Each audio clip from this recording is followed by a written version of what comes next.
Hi everyone, welcome back to my channel. My name is Chia. Today I'm gonna be doing the end of the year book tag. There's a lot of end of the year book tags that are going around YouTube right now, but I decided to take my questions from What Emmy Reads. She has become one of my favorite YouTubers of this year. I can't believe it's the end of 2024. By the time this one is posted, it's probably gonna be the first few days of 2025 already, and I can't believe how fast this year went. My goal was to reach 100 books this year, and I ended up reading 100 books, so I'm very excited about that. Here are all the thoughts of all the different books that I read this year. Starting off, the first question is my most disappointing read of 2024, and it has to go to The Wishing Game by Meg Schaefer. This book was so disappointing. It had the elements that I thought I would love. It had the nostalgia factor of an adult character visiting a setting, one of her childhood favorite books, and then also I love games and trials, so anything that has to do with puzzles, any trial-based things I thought I would love from this book. The first feeling that I got from it was the familiarity of Willy Wonka and the Chocolate Factory, and I love the idea of getting a golden ticket, or technically in this one it was a golden invite to her favorite children's author's setting of the Clock Island series, for a chance to compete to win the only copy of the last book her favorite children's author is gonna make. But this was such a disappointment.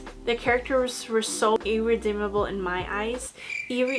Irredeemable in my eyes. I can't believe that I read this book, and I wish I DNF'd it because the first half of the book I was so bored. The main character we follow is named Lucy, and she's a sort of teacher's assistant, and she's trying to adopt this little boy named Christopher. And I thought their relationship was completely inappropriate, and the whole entire setting of Clock Island was so weird. The main author was giving out very predatory vibes, and I don't know, I just didn't like the feeling that I got from this book. It was very poorly written, and then I hated the romance they were trying to shove down our throats in this book, and I was incredibly disappointed. One of the worst reads of the year. The next question is the most underhyped book, and I have two books for that. First one is The Book of Azrael by Amber V. Nicole. I wish more people were talking about this because it follows a very different female main character. She's not run-of-the-mill regular character where she's a young naive female who doesn't know the way of the world. She's 1,000 years old, and she knows what she wants, and she knows who she wants to protect, and she's such a badass. And she had one connection to humanity, and unfortunately because of something that happens, she kind of loses her touch with humanity, and she goes on a pure revenge trope. I love the male main character in this as well. He's very, I would crawl to my knees to get to the female main character, and I love the dynamic of this book and the different world that it portrays. And I wish more people talked about this because I've been trying so hard for the past year, ever since I read this book, to get more people to read it, because I think it's so different to what we've read before in the different fantasy books. It's a much richer, darker world because there's so many different creatures in this book. There's Igmorthans, which are shift shapers.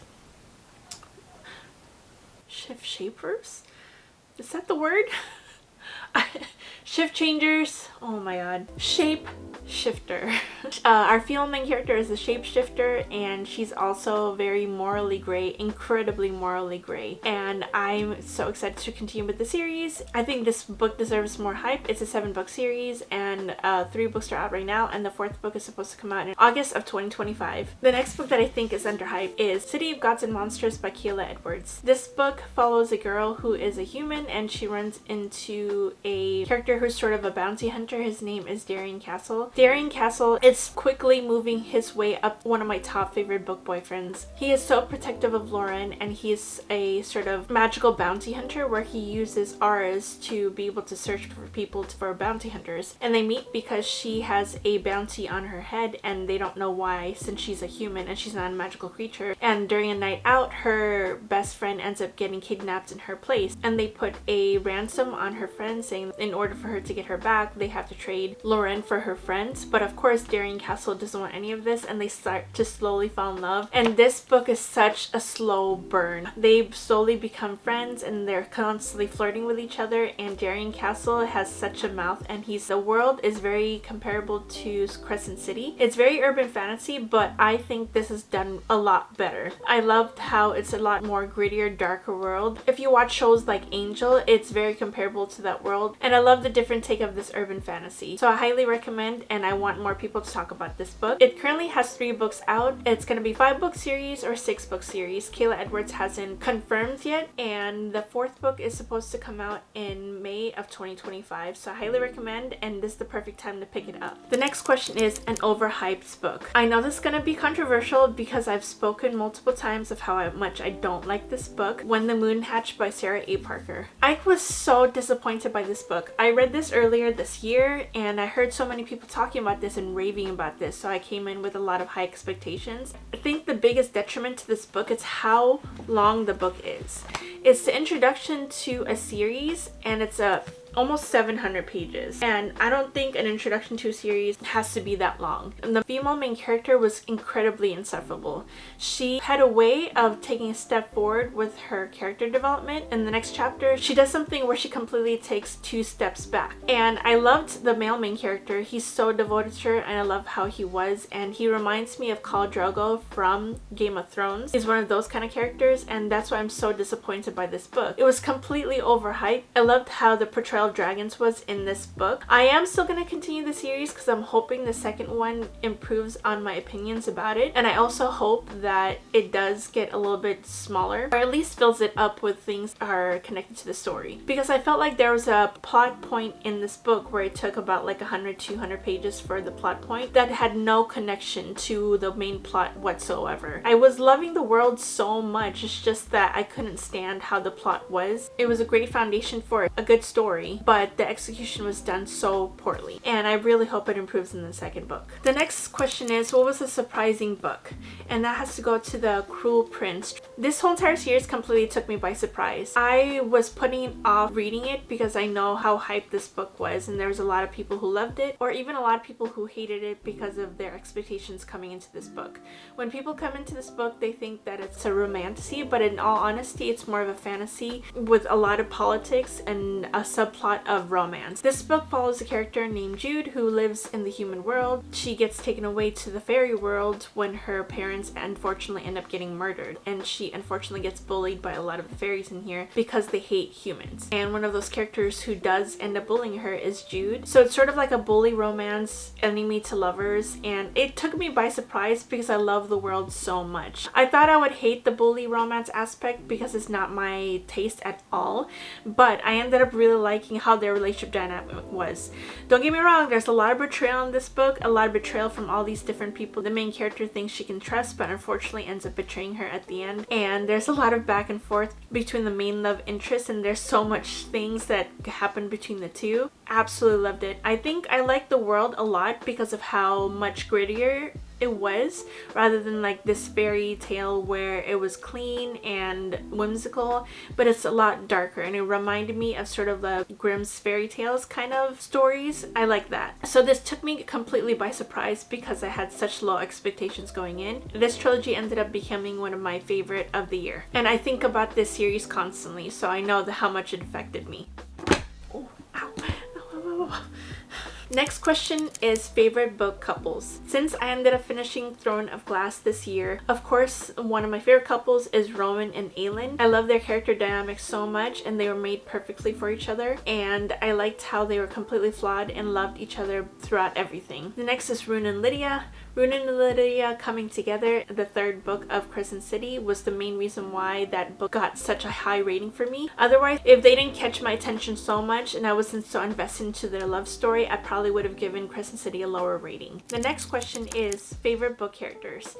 Favorite book characters have to go to Aelin Galathaninius. Does anyone else find it hard to say her last name? She'll always be my #1 female main character because of how intelligent she is, how willing she is to sacrifice her life for the people that she loves, how she knows what she wants to fight for at the end of the day, and how she's willing to sacrifice everything for the love of her people too. And she's such a badass female main character, and I absolutely loved her. Next is Nesta. I relate to her so much because of how much she mentally struggles through a lot of things, and how she reacts to a lot of her trauma based on how she reacts to how people try to help her out when she's mentally struggling, and how she thinks about herself. So absolutely love Nesta, and I didn't ever think I would love her after reading the first 3 books of the ACOTAR series, but after A Court of Silver Flame, she became one of my favorite characters of all time. Next is Darien Castle. You heard me rave about him in City of Gods and Monsters. I can't stop thinking about him, and he is becoming a top book boyfriend for sure. And of course, Diana Martinez. I love how strong she is, and she's a character that I would love to be like because of how confident and intelligent she is.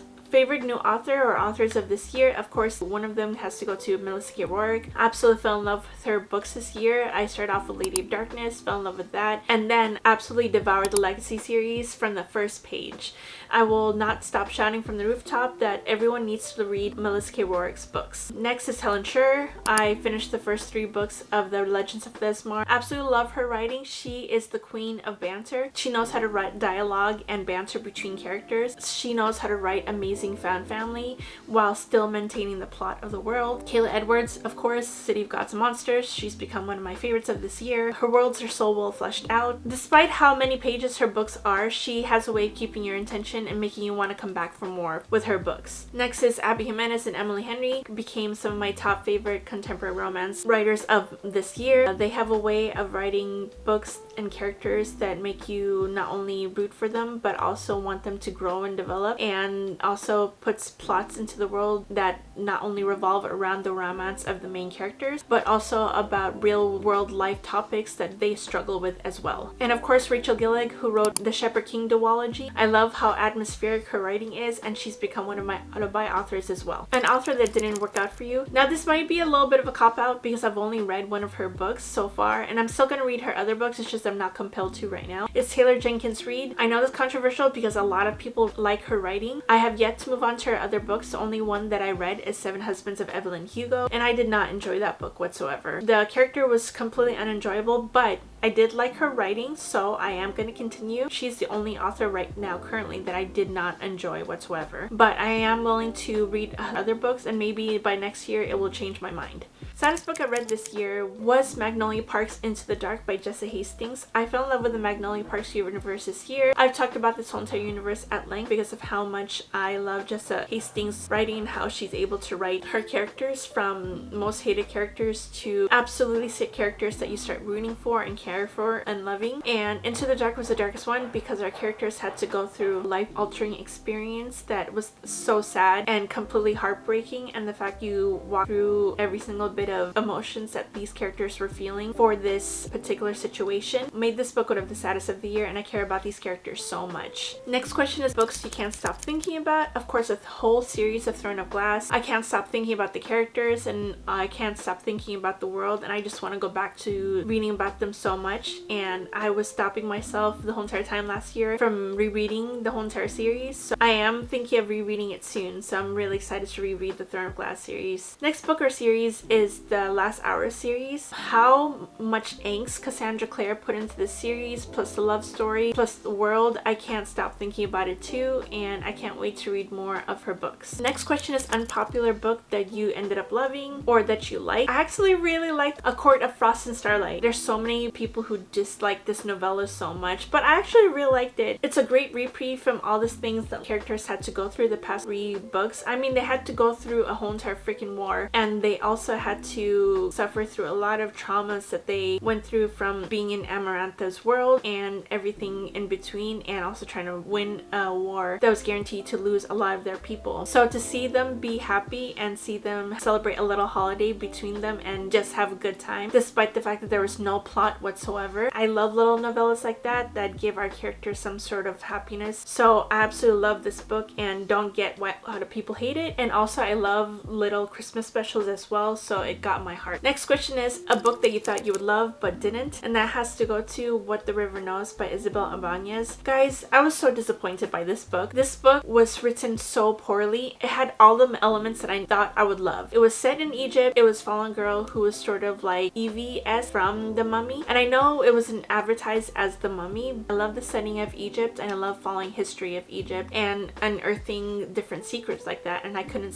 wait to see what take that Isabel Ibanez had with this book. But the characters were so insufferable. I thought the female main character was so naive and young, and she did not grow whatsoever. They tried to force a love story down our throats with such a bland male main character, and he did not grow whatsoever, and I thought the story was done so poorly. At the end of the book, there was nothing that was happening besides the last 50 pages, and even then I couldn't get on board with caring about any of the characters. So I gave this book a 2 stars, and I'm so disappointed by it because there's so many of it that I wanted to love so much, and I was so excited to read it, and it was one of my most anticipated reads of 2024. I know there was a second book that came out, and I was thinking of being a masochist and going into reading that book too, but after reading the reviews, I doubt I'm ever gonna pick up the rest of the series, so I was so disappointed. The next question is a book that has the most unique concept that I've read, and and that has to go to A Touch of Golden Madness by Caleb DeVore. This book has such a unique magic system. It follows characters that have kinetic magic and elemental magic. Kinetics use magnetic waves, UV rays, and have to use auras as their source of power. Elementals can manipulate different weather elements and different elements of the world. But this book has such a unique concept because I haven't read any magic system like this. Elementals kind of remind me of The Last Airbender. I loved how unique this world was because it was 2 different sets of powers that are fighting against each other. It was just different from everything that we've read before. It wasn't reading about fae or vampires that are most common in a lot of fantasy books nowadays. There's this book and a prequel out right now, but make sure you read this first before the prequel because the prequel will spoil everything. And the next book with a unique concept is the Legacy series by Melissa K. Rourke. This one follows a character who is a fae. In this world, there are characters who are fae and legacies. And legacies are sort of descended from the gods, and they use faes as their sources of power, and they have to perform sort of like a bonding ritual where they have to do magical imbued tattoos that, and I love how unique this world is because the different things that end up being connected to each other later on in the series ends up blowing your mind. And I love how unique this world is, and there's so many things that are so complex in this world. I like the fact that there's not one redeeming character in this book. Even the female main character can grate on my nerves, and I love that. I don't know why I became so toxic with my books lately, but this has become one of my favorites. And the last question is my Goodreads reflection. As I stated before in the beginning of this video, I read 100 books of this year. I am going to actually lower my Goodreads goal to 50 because I only want to focus on quality books next year. At the end of 2024, I was scrambling to reach my goal because I am a sort of a perfectionist, so I need to reach my goal, and I kept telling myself that I didn't need to reach it, that it was just a personal thing to me. But the pressure that I felt, so I started rushing to finish novellas to reach my goal and short stories and everything, but some of those novellas was absolute trash. I think December was one of my worst reading months of the year. You'll see in my December wrap up, but I couldn't stand any of the books that I read.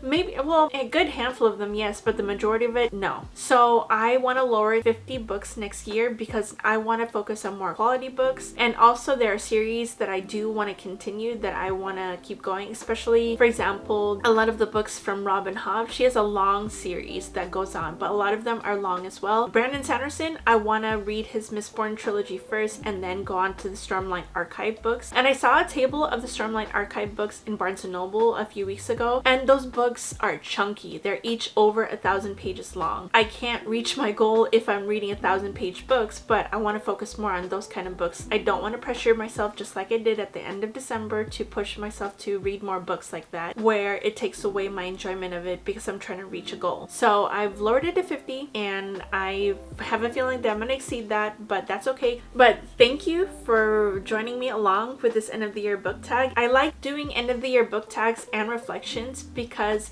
it allows me to go over my reading and my reading goals of the year and to see which books stood out to me, which book genres I want to focus on more, and what kind of books I actually particularly like. It kind of develops my taste a lot more too because because sometimes I feel that the more I stay within one genre where it's just one type of trope over and over and over, it starts getting stale and I want to shake up. And I think that's the reason why I fell in love with a lot of the different books that I read this year, because of the different concepts that they presented. I want to expand more into the different genres that I want to read, because I never know when I'm going to find my favorite book next. There were different examples here where I saw that there was different things that I wanted to look for in my books. But anyways, thank you for watching. Thank you for continuing on this journey with this year. I'm really excited that I started my channel this year, that I am yapping about books a lot, and I want to increase more of my content creation of 2025 and be more consistent on posting. And I can't believe I've been doing videos for 6 months now. I can't wait to continue on into the new year. If you want more of this, don't forget to like and subscribe. I'll leave the questions to this end of the year book tag in my description, so if you want to answer them, feel free to respond in the comments below, and I'll see you all next time. Bye. You just give me a